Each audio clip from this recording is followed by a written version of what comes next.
나이가 들면 젊었을 때보다 오히려 사소한 일에도 화가 나거나 짜증이 나는 경우가 잦아진다. 이렇게 나타나는 화에 대해서 법륜 스님은 마음을 다스리는 법이 있다고 한다. 법륜 스님의 말을 통해 우리에게 화가 치밀어 올랐을 때 화를 어떻게 마주해야 하는지 알아보자.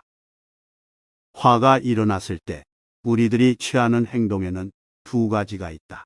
하나는 화가 일어나니까 화를 내버리는 경우이고, 또 하나는 화가 일어나지만 내색을 하지 않고 꾹꾹 참는 경우다. 화가 일어나면 일어나는 대로 바깥으로 다 표출해버리는 게 제일 쉽다.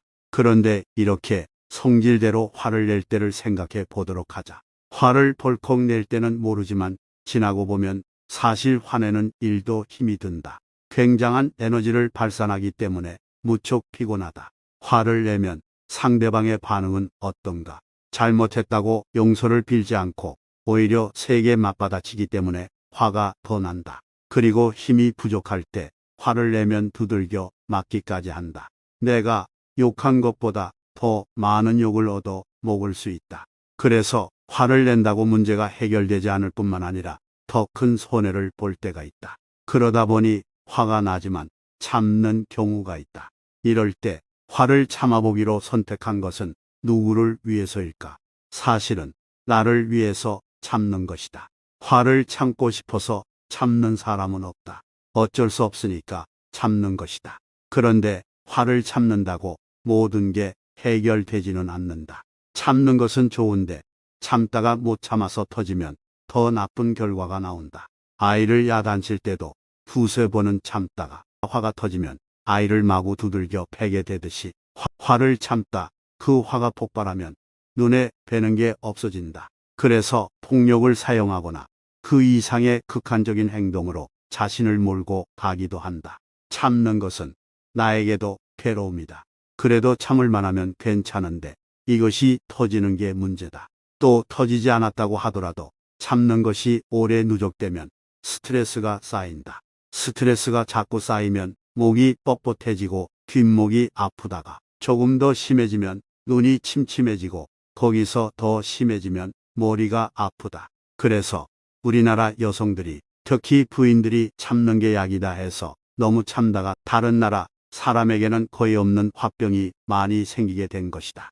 우리 사회는 화를 내지 못하도록 너무 억눌러온 문화였기 때문에 정신과에서는 환자들에게 화를 내도록 유도한다. 그런데 당사자에게 대놓고 화를 낼 수는 없으니 화나게 만든 상대의 얼굴을 그림으로 그리거나 허수아비를 만들어 놓고 실컷 욕을 하게 한다든지 몽둥이로 두들겨 패게 한다. 이런 식으로 스트레스를 해소하고 나면 좀 시원해진다. 그러나 문제가 근원적으로 해결되지는 않는다. 화가 난다고 화를 내버리는 것은 제1의 길인 쾌락에 속한다. 화가 날 때 무조건 참는 것은 제2의 길인 고행에 속한다. 제1의 길, 제2의 길도 해탈의 길은 아니다. 해탈의 길은 두 길을 떠난 제3의 길 중도다.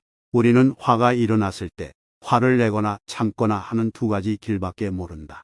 그러면 제3의 길인 중도의 길은 구체적으로 어떻게 하는 것일까? 우리는 보통 화가 나면 눈에 뵈는 게 없다는 말을 한다. 이건 알아차림이 없다. 제정신이 아니다. 즉 무지의 상태라는 뜻이다. 그래서 화가 일어날 때는 첫째, 화가 일어나는 줄을 빨리 알아차려야 한다. 여기서 화가 일어나는 것과 화를 내는 것은 다른 말이다. 화가 일어나는 것은 자기 속에서 화가 일어나는 것을 말하고 그것을 바깥으로 드러내는 게 화를 내는 것이다. 화가 일어날 때 자기 자신은 잘 모른다. 화라는 것은 내가 화를 내야지 하고 생각을 해서 일어나는 것이 아니라 나도 모르게 무의식적으로 일어나는 현상이기 때문에 일어나는 순간에 화를 내는 본인은 자신이 화를 내고 있다는 걸 알아차리지 못할 수도 있다. 눈에 뵈는 게 없을 정도가 되었는데도 자신이 화가 나고 있다는 것을 알아차리지 못하면 화를 밖으로 내게 되는 것이다. 화가 일어날 때 곧 알아차리면 화는 사라진다. 마치 두 개의 부싯돌이 부딪혀 불이 일어났을 때 옆에 불이 옮겨 붙을 솜이 없으면 그냥 사라져 버리지만 솜이 옆에 있어서 솜에 불이 옮겨 붙으면 급속히 커져 나가는 것과 같다. 이처럼 화가 일어나는 순간에 알아차리는 게 매우 중요하기 때문에 알아차림에 대한 연습을 계속해야 한다. 그런데 그 순간에는 알아차림이 없는 무지 상태가 지속되기 때문에 그게 잘 되지 않는다. 그래서 순간순간 깨어 있으라고 말하는 것이다. 순간순간에 깨어 있으면 일어나는 즉시 알아차릴 수 있기 때문이다. 화가 일어나는 순간에 그 화를 알아차리면 사라지지만 화가 약간 많이 일어났을 때는 알아차려도 금방 사라지지 않는다. 그래서 둘째로 화가 사라지지 않을 때는 화를 지켜봐야 한다. 화를 내거나 참는 쪽으로 가지 말고 화가 일어나고 있는 상태를 지켜보는 것이다. 이는 알아차림의 지속이라고 말할 수 있다. 그 순간만 알아차리고 끝나는 게 아니라 계속 알아차림이 이루어져야 하는데 이것을 지켜보는 것이라고 표현한다. 다시 말하면 화가 일어나는 데서부터 시작해 화가 사라질 때까지 지속적으로 알아차림이 계속돼야 하는 것이다. 알아차리면 그 화가 더 이상 커지지 않는다. 알아차림이 지속되면 일정하게 지속되던 화가 저절로 사라진다.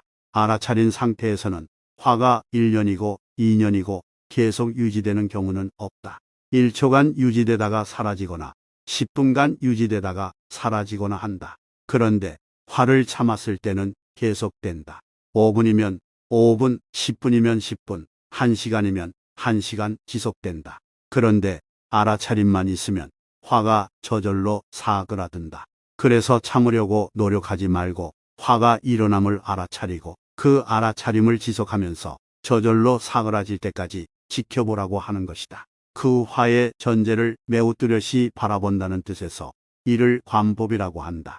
그런데 알아차림이 없이 이미 화가 나 버렸다면 화가 난 후에라도 화를 내고 있는 자신을 알아차려야 하고 지속적으로 지켜보아야 한다. 그런데 지켜보아도 화가 계속 난다면 그때에는 상대편 입장에 서서 상대를 이해하려는 마음을 내야 한다.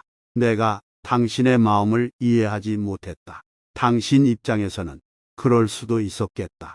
그런데 내가 너무 내 입장만 고집해서 당신을 이해하지 못하고 당신을 미워했으니 내가 잘못했다. 이렇게 생각을 돌이키는 것이다. 그러면 신기하게 화나는 마음이 사라진다. 그래서 상대방의 마음을 이해하기는 곧 내가 내려놓기로 직결된다. 이것이 내가 옳다는 것을 내려놓는 방법이다. 이렇게 하나하나 수행해 나가면 지금보다 훨씬 더 편안해질 수 있다. 법륜 스님의 말처럼 화를 내거나 화를 참거나 두 가지의 길이 아닌 제3의 길인 중도에서 화를 제대로 마주하는 법을 배워보자. 오늘 영상 보신 모든 분들의 오늘 하루도 행복하시길 진심으로 바라겠습니다.